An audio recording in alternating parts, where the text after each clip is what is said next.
Hello dear friends, ideal career institute के online platform पर आप सब लोग का स्वागत है। आज हम लोग भौतिक विज्ञान के प्रीवियस ईयर के क्वेश्चन जो एनटीपीसी ग्रेजुएशन में आए हुए हैं उनका हम अध्ययन करेंगे। ठीक है, आइए हम लोग देखते हैं। सबसे पहला क्वेश्चन क्या है बेटा? भारत के महत्वपूर्ण प्रक्षेपण यान। ठीक है, भारत के जितने भी प्रक्षेपण यान हैं वो सारे इसरो के द्वारा बनाए गए हैं। ठीक है ना, इसरो के द्वारा विकसित किए गए हैं। जिसमें पहला कौन सा बेटा? जीएसएलवी, जिसको जियो सिंक्रोनस सैटेलाइट लॉन्च व्हीकल के नाम से जाना जाता है। ठीक है, जिसका फुल फॉर्म ये है बेटा।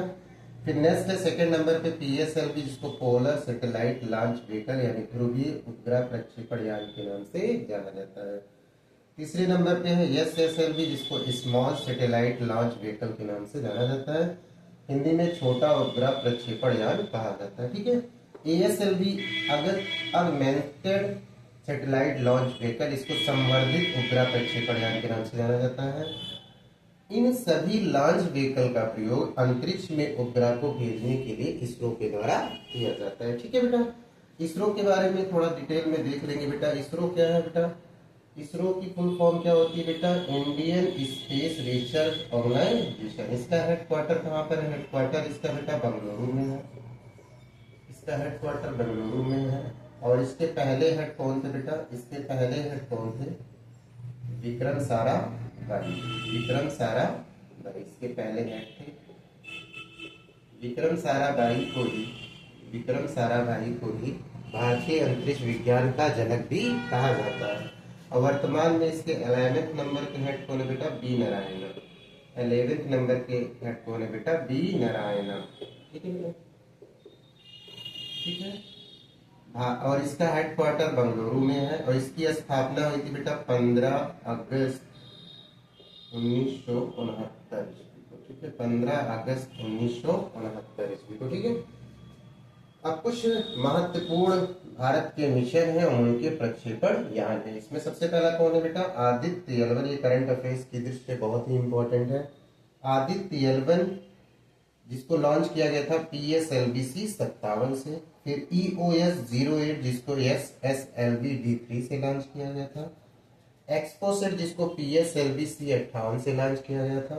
चंद्रयान 3 जिसको LBM 3 M4 से लॉन्च किया गया था। मंगलयान जिसको PSLV-C 25 से लॉन्च किया गया था।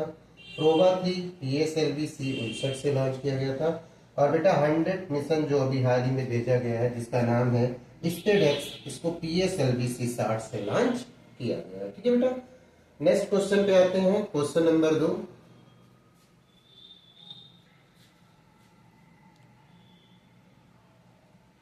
नेक्स्ट क्वेश्चन हम लोग पढ़ेंगे बेटा। क्वेश्चन नंबर 2, प्रकाश के अपवर्तन का उदाहरण। Example of diffraction of light. ठीक है, तारों का टिमटिमाना ये प्रकाश के अपवर्तन का उदाहरण बेटा। मानव आंख द्वारा छवि का निर्माण करना ये भी प्रकाश के अपवर्तन का उदाहरण है। और इंद्रधनुष का निर्माण ये भी प्रकाश के अपवर्तन का ही उदाहरण है। और नेक्स्ट बेटा, द्रव्य में डूबा हुआ सिक्का ऊपर की ओर दिखता है हम लोग को, ये भी प्रकाश के अपवर्तन का ही उदाहरण है। फिर नेक्स्ट देखेंगे बेटा, प्रकाश के प्रकीर्ण का उदाहरण। ठीक है, अस्त होते हुए सूर्य का लाल होना ये किसका एग्जाम्पल बेटा? प्रकाश के प्रकीर्ण का। फिर टिंडल प्रभाव, जो कोलाइडी कणों में टिंडल का प्रभाव होता है बेटा, कोलाइडी कणों में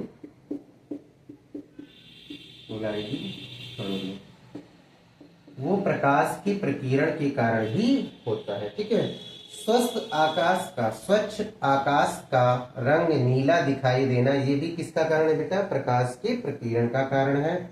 और सिग्नल में लाल लाइट का प्रयोग किया जाता है क्योंकि इस लाल लाइट बहुत ही दूर से हम लोग को दिखाई पड़ती है। ठीक है, तो इसलिए जितने भी सिग्नल होते हैं वहां पर हम लोग लाल लाइट का प्रयोग करते हैं। ये भी किसका एग्जाम्पल है बेटा? प्रकाश के प्रकीर्ण का।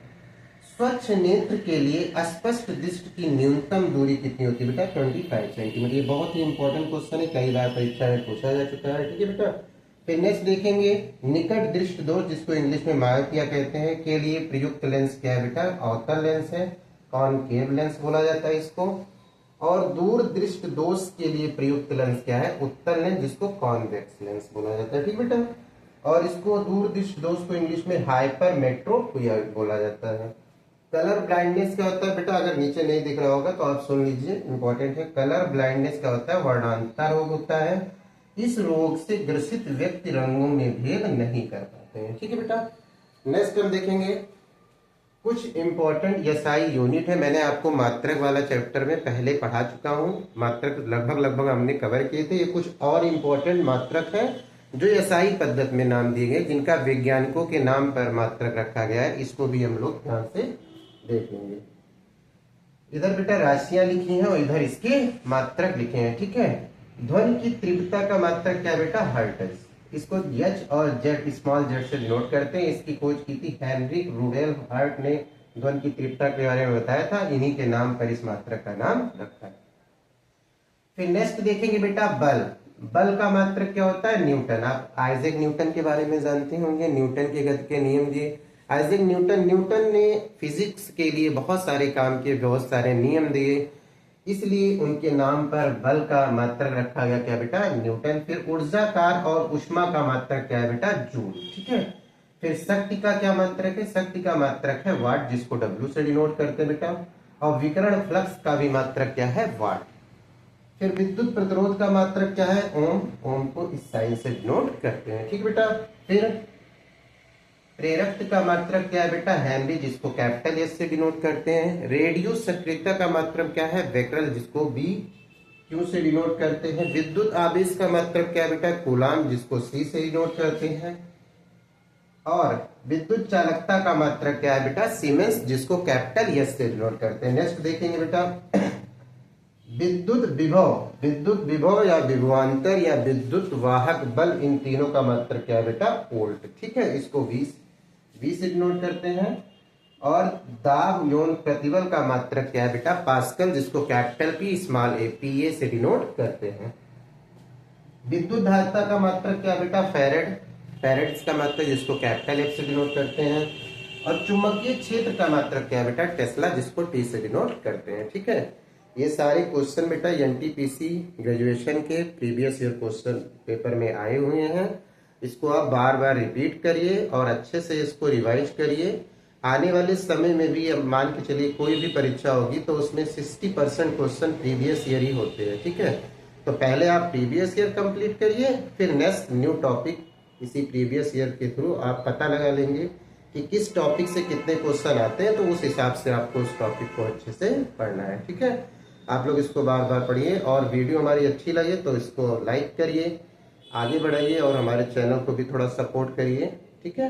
धन्यवाद बेटा।